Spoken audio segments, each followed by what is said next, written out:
Hello guys, I'm here today to talk to you about an awesome book I read.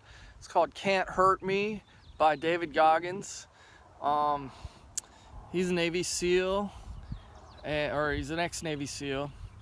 And this book is about his transformation and basically how he was a 300-pound guy. He was working as an exterminator, and he was really tired of his life. He saw those commercials for becoming a Navy SEAL. He saw that documentary I think some of you guys have seen. The guys, holding the logs and being in the surf and holding the boats over their heads and going through that torture. Basically the Navy SEAL buds training boot camp, which they try to get you to ring the bell to quit. But anyways, let's back up and let's talk about David Goggins a little bit in his childhood. So he had a father. He grew up in Indiana. He had a father that was abusive. So basically they owned a roller skating rink. It was him and his brother and his mother. And like the kids and the mom were slaves of the father. He had like a bar, roller skating rink. And they would, work late at night after David and his brother would get home from school. They'd all go to the roller skating rink and help his father work, passing out skates to maintenance to mopping up to the snack bar, everything, you name it. And the guy was just a real abusive a-hole to the mom and to the kids, threatening the kids with like guns, and there was like weird dealings at the roller skating rink, basically the mom like escaped all that one day and took the two kids and got away from that dude.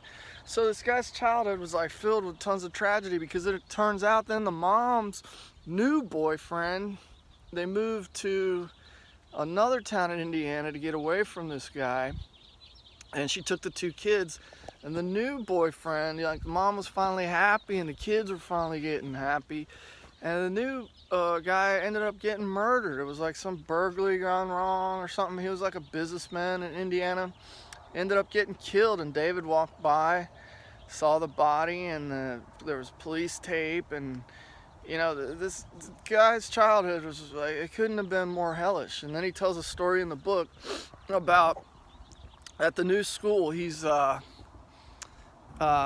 the bus, and the bus was like a long line of buses were dropping kids off at I think it was middle school, and there was like a kid walking across the parking lot, and his mom was like honking at him. He had like some cookies to give to his favorite bus driver. That was the driver of the bus. And for whatever reason, the buses were all lining up to open the doors to let the kids out, Typically they do it towards the front door. There's an overhang, for weather that comes out. Anyways, the bus lunged forward and ended up running over this child that was just trying to give the bus driver some cookies or something. And all hell broke loose. The mom was like screaming. She come out of the car. She's like pulling her hair out on the side of the road. No. David's like a kid. I don't remember how old he was, but for whatever reason, the bus driver ran over the kid. He got pinned under the front wheel of the bus. So then they all tell the kids to exit the bus. Teachers come out, principal comes out, exit the bus. And for whatever reason, David Goggins had to look at the gore and looked under the bus at the tire, and the kid's head was smashed under the tire. So whatever. That sets up this story. That's kind of how it starts. Guys, Goggins' childhood was just horrific, all right?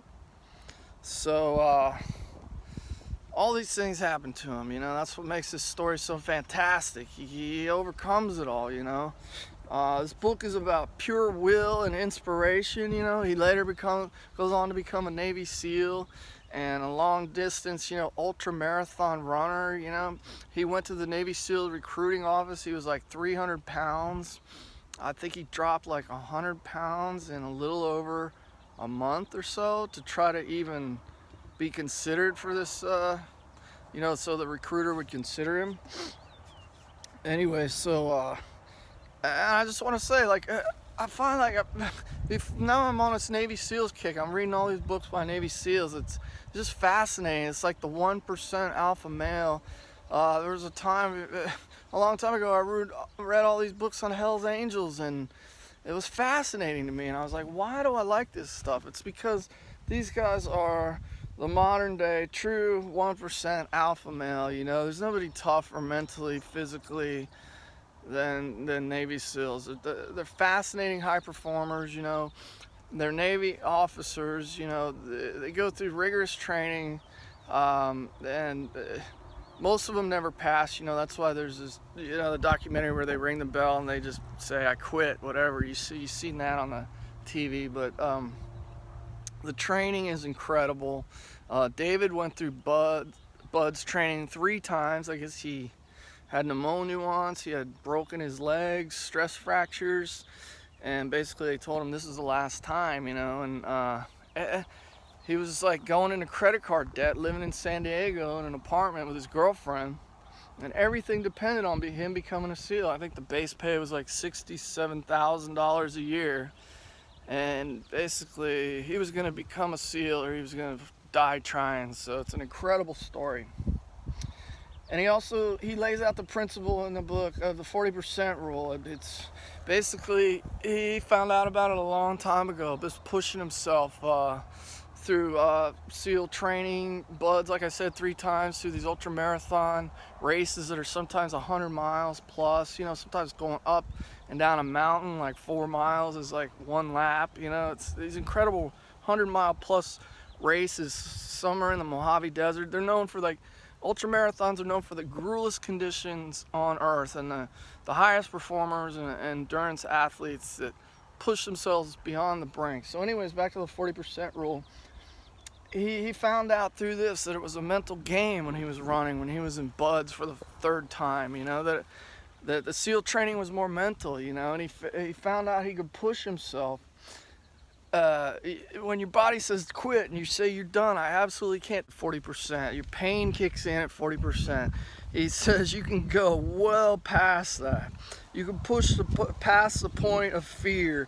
You can reach unreal potential, you know. You can almost get to 90 and 100%. So you basically, every individual wants to, you know, tap out at 40%, and he realized how he could tap into his mind and go well beyond that and do incredible things. He believes your body can handle anything if you can just let your mind catch up. That's one of the things he says in the book. It's an incredible story.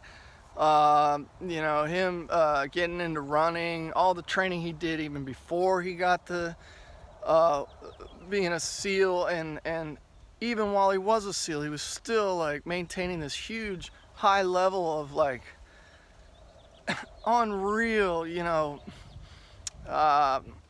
discipline and physicality. It's a really inspiring book. He talks about you know, some of the SEALs is like a fraternity, of course, and they would want to go out after hours and blow off steam, and he was never really part of the fraternity. He was kind of to himself, and that rubbed some people the wrong way. Talks about in the book how he actually later on became the poster child of the SEALs. You know, it was like because there's very few African American SEALs that have like negative buoyancy for swimming, and a lot of it deals with swimming. But you know, here it shows him in his dress whites. He was like the poster child and the recruiter for like 10 years of his 20-year SEAL career, which was interesting in itself. It just goes through all of his trials and tribulations in the beginning of the book. The second half is very triumphant. I gotta say, it's a very intense book with language and violence, and this guy's an extreme individual. He's not after money or cars or prestige. He's just a die-hard athlete. You know, he always knew he could be great, and what he demonstrates in his book and by writing this book shows you what the mind is really capable. So it was an incredible read. 5 strong stars for this book. It was awesome. It leaves you totally inspired. I really enjoyed this book, and I followed David Goggins on all his social media to this day. He's such an incredible guy. You know, it's been said that CEOs read 52 books a year, and Bill Gates says he reads like 50 a year. You know, I know there's entrepreneurs that, you know, read all the time. I mean, I'm always reading. I want to feed my mind and learn different concepts. And also, you know, I dissect some of these books to try to learn what these people did differently, or, you know, to make it in life, and to have the edge that they've had. But anyways, it says statistics shows that 27% of you guys don't even read at all. Now, you know, that's a big disparity of, you know, 27% doing zero reading, and, you know, CEOs or Bill Gates or somebody that's really into self-development might read up to 50 books a year, you know, or a couple books a month. But then there's also debates, you know, that says that books are a form of procrastination. So I'd like to ask you guys to, you know, comment below and let me know what you think. It's like, are you just gaining information? You're not pulling the trigger. You're not acting on any of it. You just, oh, I got to read more information to procrastinate. I don't know. It's a weird debate. Some people feel that the books are necessary to feed your mind, to get you these insights and thoughts into other successful people's, you know, mindset. Or is it just another form of, you know, watching tons of YouTube videos, taking tons of courses, reading tons of books, and never acting?